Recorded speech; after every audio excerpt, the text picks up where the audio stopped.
Hey, bonjour, comment ça va? Je m'adresse à toute la francophonie. Je suis pasteur Timothée avec Jésus Ministère International. Et en direct comme cela, même si vous allez peut-être le voir lorsque je ne serai plus en direct, eh bien, je vais vous souhaiter la bienvenue à un petit temps de prière, même si c'est pas très long. Dans la journée folle qu'on connaît parfois, il y en a qui ont des enfants et toutes sortes d'occupations. Et on est préoccupé parce que nous allons avoir à faire en soirée, parce qu'il nous reste à faire pour nos journées, demain, c'est l'avenir, peut-être même jusqu'à Noël, je ne sais pas. Puis on prend un temps pour se reposer ici et venir vers Dieu, adorer Dieu, lire sa parole. Et c'est un peu le but que je fais maintenant ici. Donc bienvenue si vous vous joignez à moi. Et sachez que je vous aime et que je prends du temps comme ça pour partager avec vous ce que Dieu met sur nos cœurs. Parce que par l'Esprit, on peut savoir, on peut connaître, on peut être en contact avec d'autres aussi. Il y a des demandes parfois, parce qu'on se met disponible pour Dieu, bien, qui passent par nous, par l'Esprit Saint, pour rejoindre Dieu. J'ouvre tout simplement ce petit temps, qui ne sera pas très long, avec Matthieu chapitre 5. Et je veux lire avec vous quelques versets. Voyant la foule, Jésus monta sur la montagne. Et ça, c'est intéressant parce qu'il y a une foule de gens qui viennent pour entendre Jésus. Et Jésus, bien, il se met au plus haut possible pour que sa voix porte et qu'on puisse l'entendre jusqu'au dernier qui s'est présenté. C'est pour ça qu'il allait un peu plus haut. Et après qu'il se fût assis, bien, ses disciples approchèrent de lui. Et puis, ayant ouvert la bouche, il les enseigna et dit, heureux. Et là, c'est une série de versets, du verset 3 au verset 10, au verset 11 même, et au verset 12, réjouissez-vous. Alors, c'est une série de versets de bonheur. Et c'est comme inversé, parce qu'il arrive comme des choses parfois que c'est pas censé te rendre heureux, mais pour Jésus, il est là le bonheur. Alors, heureux les pauvres en esprit, car le royaume des cieux est à eux. Les pauvres en esprit, c'est-à-dire ceux qui savent qu'ils ne connaissent pas tout, ceux qui savent que Dieu est au-dessus d'eux, que leur sagesse provient en réalité de Dieu, de leur Père, de l'Éternel, qui, si on manque de sagesse, on peut le lui demander, comme a fait Salomon, comme beaucoup d'autres. Et Dieu nous la dispense, Dieu nous la donne. Alors cette attitude-là, de se sentir en manque, c'est dans ce sens-là que le mot pauvre doit être compris. Pardon. Heureux les affligés, car ils seront consolés. Alors, en ce moment, peut-être souffres-tu à cause de la parole, à cause de ta foi. Mais en réalité, c'est une souffrance heureuse, puisque tu souffres pour Dieu. Et Dieu t'accompagne, Dieu est avec toi. Dieu ne souhaite pas cette souffrance. Et parfois, on peut être persécuté. Bien, on peut être affligé aussi intérieurement, se sentir comme en détresse, mais on confie cette détresse à Dieu. Voilà la différence qui fait qu'on ne tombe pas en dépression. Puisque si on confie notre détresse intérieure à Dieu, tes stress, tes doutes, tes questionnements, vous savez, tout ce qui fait que c'est lourd parfois, parce que les gens te laissent pas beaucoup d'espace peut-être pour t'exprimer, ou pour que tu puisses les aimer, les pardonner. Bien, toute cette lourdeur-là, c'est un peu ce que dit par le mot les affligés. Alors, tu seras consolé, mais mets ta confiance en Dieu. Repose en lui. Et dans ta journée, fais, Seigneur, moi, j'y peux rien. Je te remets tout cela. Cette affliction-là dans mon cœur, dans mon âme, je te la donne. Je la mets au pied de la croix. Jésus est mort pour cela. Et j'ai confiance que tu vas tout changer. Et là, tu seras consolé. Ça va venir. Sois patient. Et la foi. Heureux les débonnaires, car ils hériteront la terre. Bien sûr. Alors, on hérite ce que l'on donne, hein? On obtient ce que l'on donne aussi. Et même si on ne le voit pas toujours, en esprit, en spiritualité, en amour, en bien matériel, et des bonheurs dans toutes sortes de domaines, bien, c'est l'héritage des richesses, ici même sur cette terre, et pas seulement après notre mort, comme on peut le penser. C'est tout de suite l'éternité. Et c'est maintenant qu'on peut déjà goûter à ce que Dieu veut nous donner comme pouvoir, comme richesse. Dans ce sens-là qu'on va hériter la terre. Et tout ce qui s'y trouve, puisque c'est Dieu qui l'a créé, alors donne avec joie, ne retiens rien. Heureux ceux qui ont faim et soif, de justice, car ils seront rassasiés. Ceux qui ont faim et soif de justice, c'est-à-dire n'acceptent pas l'injustice. Bon, il y a l'injustice toujours dans ce monde, et il y a des innombrables causes humanitaires. Oui, tu n'es pas obligé de participer à ces causes-là, parce que certaines sont perdues à l'avance, au sens qu'elles sont dans ce monde, et dans ce monde, il y aura toujours des inégalités. Mais ici, c'est aux yeux de Dieu. Hein? Si tu n'acceptes pas l'injustice, c'est-à-dire celle qui, aux yeux de Dieu, est problématique. Par exemple, le fait de douter de lui. Alors, bien, tu ne peux pas accepter cela. Pour les autres, tu es patient, tu es miséricordieux. Mais dans ta vie, à toi, tu te mets à genoux, dis Seigneur, j'ai faim de ta justice. J'ai faim de ce que toi, tu considères comme étant la droite. Ce que tu considères être, en anglais, ils disent righteousness, ce que toi, tu considères être la droiture et ce que je dois faire. J'ai faim de cela. J'ai faim d'être à ton service. J'ai faim de l'obéissance à ta loi. J'ai faim de l'obéissance à ton amour. Dans ce sens-là, faim et soif, c'est au point que ça devient ta propre survie. Parce que lorsque tu as faim et soif, bien, c'est ta survie physique qui est en jeu. Alors ici, c'est ta survie spirituelle. Tu as faim et soif de justice. Eh bien voilà, tu vas être rassasié. Dieu va t'en donner des fruits qui découlent de cette soif-là que tu as de le servir et de lui rester fidèle. Parce que c'est aussi cela.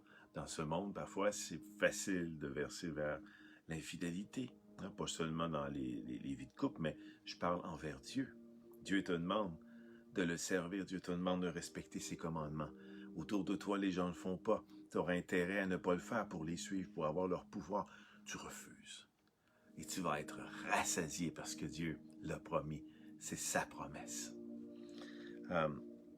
Heureux ceux qui ont le cœur pur, car ils verront Dieu. C'est peut-être mon verset préféré avec Jean 3,16, parce que le cœur pur. Mais un cœur pur vient déjà de tout ce qui était dit avant, mais vous savez, un cœur pur pour Dieu, c'est quoi? C'est un cœur qui veut vivre pour lui, qui le met en premier. Jésus le disait, tu aimeras Dieu de tout ton cœur et ton prochain comme toi-même. Voilà une recette pour avoir le cœur pur. Jésus disait, viens pas donner des sacrifices au temple si tu n'as pas pardonné ton frère. Alors voilà une autre façon d'avoir le cœur pur. Hein? Ô homme, on t'a fait connaître ce qui est bien, c'est que tu pratiques la justice, la miséricorde. On voit ça dans l'Ancien Testament. Mais c'est pas par nos efforts qu'on y arrive, attention. C'est par l'activité du Saint-Esprit. C'est par Jésus en nous. Alors, si tu as donné ta vie à Jésus-Christ, eh bien, tu l'as accepté comme ton maître et sauveur. Tu as reconnu qu'il était mort pour toi, pour tes péchés. Tu t'étais séparé de lui. Eh bien, voilà, il a vaincu la mort et il te donne sa vie. Et maintenant, tu peux vivre avec le cœur pur, sans faire des actions religieuses. C'est pas quelque chose que l'on travaille, que l'on peut être capable d'y arriver. C'est tout simplement d'être à l'intérieur de cet amour-là que Dieu nous donne. Alors, tu vas voir Dieu. Et ça aussi, j'aime cette promesse-là. C'est Jésus qui parle, on peut lui faire confiance. Tu as le cœur pur, tu vas voir Dieu. Alors, si tu vois Dieu, c'est que ton cœur est pur et c'est suffisant pour Dieu. Dieu demande des cœurs repentants. Dieu veut que nous soyons là à son écoute, à vouloir le servir et qu'on soit capable de lui demander pardon. Hein? Pardonne-nous nos offenses comme nous aussi nous pardonnons aux autres. Bien voilà une autre recette. En plus, pour avoir le cœur pur passe par le pardon, le cœur pur passe par la miséricorde et par ta volonté à suivre et à aimer Dieu. Mais Jésus le disait, si vous m'aimez, suivez mes commandements. Donc, il y a une action à faire. Aimer sans prouver, c'est pas de l'amour, nous dira l'apôtre Jean aussi dans une de ses lettres. Je termine bientôt. Heureux ceux qui procurent la paix, car ils seront appelés fils de Dieu. Alors, cette paix-là, pourquoi? Parce que c'est cette paix-là que Dieu a mis en Jésus-Christ. Jésus est venu sur terre pour faire la paix entre les hommes et son Père. Et ça passe par lui, par son sacrifice à la croix. Alors, on est des médiateurs de paix. On travaille à la réconciliation des gens, mais avec Dieu, Dieu au centre et non pas seulement des réconciliations. Ben, bien sûr, on en fait dans nos familles, on en fait entre amis, on veut la paix. Mais c'est une paix ici qui surpasse toute intelligence. C'est une paix qui fabrique du divin, de la sainteté de Dieu et de l'amour pour Dieu, pour le Père, pour le Fils et de la capacité d'être avec l'Esprit Saint. C'est une paix qui vient, qu'on procure et qui nous fait appeler fils de Dieu, parce que c'est de cette façon-là aussi qu'on peut reconnaître quelqu'un qui se dit fils de Dieu. Eh bien, il vit dans la paix avec les autres. C'est pas nécessairement la paix à tout prix, au sens où on peut l'entendre parfois. C'est pas de jamais dire son opinion pour favoriser pour empêcher qu'il y ait un esprit de division. C'est la paix que Dieu pose dans nos cœurs, on la redonne aux autres. Ne serait-ce que par notre propre écoute avec le Père. Être capable de l'aimer et de transmettre cet amour-là aux autres, c'est déjà fabriquer la paix. La paix dans nos esprits, bien sûr. Ce qui fait qu'on ne stresse plus avec les choses. Vous savez, la paix, c'est pas simplement l'accord avec les autres, c'est d'abord avec soi-même. Alors, dans mon esprit, c'est je vis la paix de Dieu, je ne vis plus aucun stress. Et mes problèmes, je lui transmets parce que ce ne sont plus mes problèmes. Ce ne sont même plus des problèmes. Il n'y a que des solutions avec Dieu. Et tout ce qui arrive n'est pas séparé de son amour, n'est pas séparé de comment Dieu peut voir les choses. Alors, la paix en mon esprit fait que je n'aurai pas de problèmes mentaux, je n'aurai pas de maladie mentale, je n'aurai pas de dépression. Alors, nos dépressions proviennent d'un manque de paix, proviennent d'un stress qui s'est accumulé et qui fait qu'on fabrique toutes sortes de pensées. Alors, on n'a pas la paix à l'intérieur de soi. Et cette paix-là, on peut la demander. Et elle commence par l'acceptation de Jésus en nous. Ensuite, elle va plus loin parce que Dieu nous demande de lui faire connaître nos besoins par des prières et des supplications. Alors, mais ça se passe à genoux, ça se passe devant la croix. Et il n'y a pas de souffrance, il n'y a que du bonheur, sachant qu'il nous écoute, sachant qu'il veut notre bien. Bien, la paix vient aussi dans ton temps de louange devant Dieu. Heureux ceux qui sont persécutés pour la justice, car le royaume des cieux est à eux. Mais ici, c'est pas toutes sortes de justice, c'est pas la justice humaine. Et vous savez, je le répète, il y a beaucoup de causes dans nos sociétés dont Dieu n'est pas impliqué, et la gloire n'ira jamais à Dieu ni à Christ. Donc moi, je recherche des causes pour aider les gens, bien sûr, aider les pauvres, aider les gens, mais encore pour que la gloire revienne à Dieu, et revienne à Jésus-Christ. Déjà par mon action, mais aussi par mon amour. Et je veux faire connaître aux autres la justice de Dieu. Alors ici, si tu es persécuté pour la justice de Dieu, c'est-à-dire que faisant le bien aux yeux de Dieu, on t'en veut, on te fait du mal, on t'empêche d'aller là où tu veux aller, on met des bâtons dans tes roues, comme on dit, dans une expression. Bien, le royaume des cieux est à toi parce que tu travailles pour le royaume. Tu es au service même du royaume de Dieu. Donc ici, c'est comme, si vous recevez un émissaire d'un royaume qui vient chez vous et puis que les gens l'empêchent, bien lorsqu'il retourne au royaume, il est félicité parce qu'il a travaillé pour son royaume. C'est la même chose pour nous. On est des enfants de Dieu. On fabrique la paix. Et puis, on voit Dieu, on a le cœur pur. On vient du royaume, en réalité, même si on est ici-bas sur terre. C'est dans la spiritualité, désormais. Paul disait, voyez les choses par les yeux d'en haut et non par ceux sur la terre, parce que c'est là que ça se passe. Désormais, si tu es un enfant de Dieu, si tu as donné ta vie à Jésus-Christ, bien, tu travailles pour le royaume de Dieu. Et alors, si on te persécute à cause de cela, non pas par ta faute, hein, non pas parce que tu n'écoutes pas les gens ou parce que tu les prends de haut avec ta connaissance, c'est pas du tout cela qui est question ici. C'est pas à tout prix, c'est lorsque Dieu fabrique pour toi cette justice-là que tu dis, Seigneur, moi, ma vie, là, c'est un sacrifice pour ton royaume que je fais. Moi, je travaille pour toi. Je viens de ton royaume et je suis à l'intérieur de ta propre mission. Et des gens me persécutent pour cela. Mais en réalité, c'était dit dans l'Ancien Testament, c'est pas toi qui le rejette, c'est moi, dit l'Éternel. À travers toi, parce que tu fais les œuvres que je te demande. Et sachez une chose, Dieu respecte sa parole. Dieu respecte ses promesses.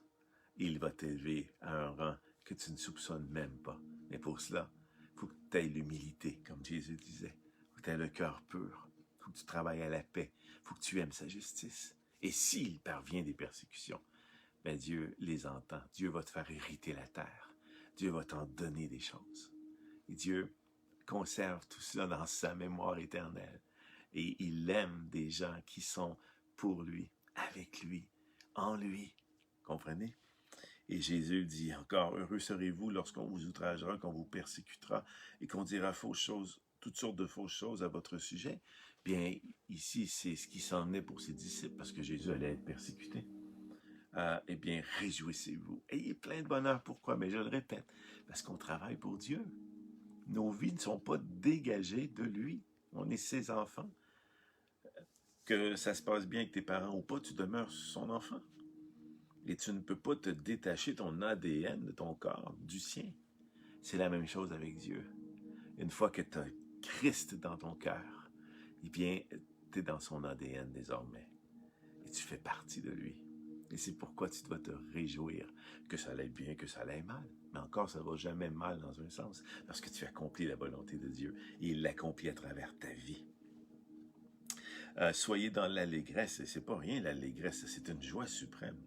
Moi, sur Terre, il y a peu de choses qui m'amènent à vivre l'allégresse, vous savez. Les gens attendent de pouvoir enfin gagner à la loto, pour enfin faire ce qu'ils veulent, ne plus avoir à se soucier du lendemain, ne plus avoir un patron qui leur donne des ordres. Et la première chose qu'on voit dans tous les témoignages que je lis, bien après quelques années, ces gens-là, ils retournent à leur naturel. Ils se trouvent de nouveaux patrons. Et ça peut devenir même d'autres types de choses qu'ils ne pensaient pas. Toutes sortes de dépendances. Les hommes aiment les dépendances parce que ça les fait souffrir. Bien ici, on est dans un autre ordre. On dépend de Dieu qui est saine. C'est une dépendance saine. Et cette dépendance-là, bien, nous apporte une allégresse. Et on se réjouit, même si jamais les gens nous font du mal, parce que nous lui appartenons. Parce que nous sommes humbles, nous avons le cœur pur et que nous faisons toujours, nous pensons toujours, nous disons toujours ce que Dieu veut. On se réjouit. On est dans la joie totale de tout ce qui nous arrive, de bien comme de mal. Parce que c'est la volonté de Dieu qui s'accomplit à travers ta personne, à travers tes pensées, tes paroles. Et il n'y a rien qui peut t'apporter de plus de joie, dit Jésus. Et il parlait en conséquence de cause, lui-même qui était persécuté bien avant de mourir, partout où il allait. Il y avait des prêtres qui ne l'aimaient pas, puis c'est écrit souvent qu'on cherchait des moyens de le faire mourir, il le savait. Bien, il se réjouissait. Et vous savez, Jésus, ce qu'il aimait faire pour se reposer, il allait prier. Il se levait avant tous, c'est écrit. Il allait aux petites heures du matin. Il allait prier seul. Il se retirait. Il aimait être entouré de gens, Jésus, c'est un être communautaire. Mais lorsqu'il était pour être avec son Père, il aimait se retrouver seul et dire « Papa ». Et là, je ne sais pas tout ce qu'il pouvait lui dire. C'est privé entre le Fils et son Père. Bien, on peut penser que c'est là qu'il alimentait toute sa force pour sa journée. Et c'est quelque chose que nous devons faire nous aussi. S'habituer à prendre ces temps de prière, s'habituer à avoir une relation personnelle. Vous savez, on prie, oui. Moi, je prie dans ma voiture. Je prie au centre d'achat. Je prie pour quelqu'un, peu importe où je me trouve. Alors, dans la maison, peu importe les gens que je rencontre. Mais c'est pas encore comme lorsque je prends un temps seul à seul avec mon Père. Et sans bruit. Et je me retire de la foule comme Jésus. Et c'est symbolique, ça peut être dans ma chambre. Mais ce que je veux dire, c'est il faut faire cela. Parce que c'est là qu'on dit, Seigneur, dans ma journée, là, j'ai pensé à toi. Mais là, maintenant, tu es ma seule priorité. Parce que je pourrais faire mille autres choses, je pourrais dormir. C'est bon dormir, hein? On aime ça. Bien, Jésus se levait plus tôt pour dire à son Père, tu es ma priorité. Je viens de toi, mais je t'ai pas oublié. Je suis ici sur terre, je ne t'oublie pas. Tu es ma priorité. Et là, en ce moment, je te la donne. Et c'est là qu'il ressourçait tout ce qui pouvait l'aider par la suite dans la journée à rester dans le focus de sa mission. Et ça aussi, c'est une chose que nous devons faire. Nous avons tous une mission. Et d'abord d'être sauvés, oui, de pratiquer les bonnes œuvres, bien sûr. Mais il y a d'autres choses que Dieu veut que tu fasses, des assignements précis qu'il te donne à toi à faire. Et tu dois les trouver. Et tu vas les retrouver là. Moi, j'aime bien être à genoux parce que c'est un acte d'humilité. Et pour ceux qui ont plus de difficultés, vous pouvez être assis, bien sûr. mais ne restez pas couché parce que parfois vous pouvez vous endormir. Bien, changez de position. Et si vous le pouvez, mettez-vous à genoux devant Dieu, avec un petit oreiller, peu importe. Et là, c'est pas religieux ce que je dis, c'est juste pour favoriser un temps personnel. Et là, communiquer avec Dieu, il va vous communiquer beaucoup de choses. Il va vous révéler l'éternité de votre destinée. Amen, j'arrête ici. Et vraiment, je vous invite à prendre ce temps avec Dieu. On parle beaucoup de lui, mais il faut maintenant chercher à le connaître intimement. Et c'est merveilleux parce qu'il le fait avec chacun d'entre nous, des milliards d'individus. Et il communique individuellement avec chacun d'entre nous. Et il nous dit des choses qu'il ne dit pas aux autres parfois. Des secrets t'attendent. c'est formidable. Des secrets t'attendent. Tout ce que tu as à faire, c'est à prendre un temps personnel avec lui, dégager des autres et à dire maintenant, c'est toi ma priorité. Amen. Je vous aime beaucoup. Je vous laisse. Alors, c'était le pasteur Timothée avec Jésus, ministère international. Et je vais vous reparler